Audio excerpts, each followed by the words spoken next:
Campaigns on both sides of the aisle are in full swing for this Saturday's special election. What I would like to let the people know, for those who are still on the fence, I would like to ask that you look past the party lines, because the person that you are going to elect is not going to work for the party. It should be a person who's going to work for the people, and I am that person.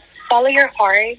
I mean, you are the constituents of Precinct 3. You know your precinct well, and you know the person that you feel and know that will represent you very well. And all I can say is give me an opportunity, allow me that opportunity to be seated so that I can be that voice.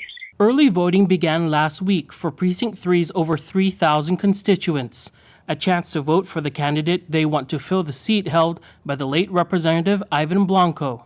We asked both candidates, what is the biggest issue facing Precinct 3? Republican Grace Vying, an experienced clinician, says, So as I've gone around, one thing that the individuals that I've met personally, as I've done my house-to-house, or I've just been out in the community, one thing that they've shared with me is pretty much the road situation, where there's areas that you're going to go into, not necessarily to say that they're the outskirts of Precinct 3, but these are places that I've personally driven as I've done my house-to-house, and I've met with families and individuals that live away from the more developed areas.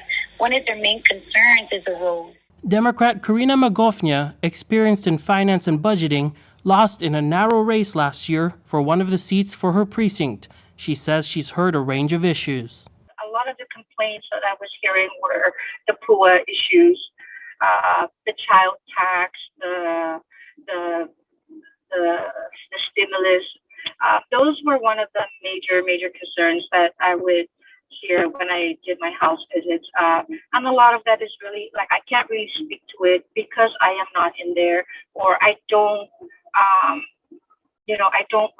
I'm not the department head for that agency who is responsible for that. So I don't want to misinform people, but I do know that the people are struggling, and that, we need to do better. Manglona for KUM News on Saipan.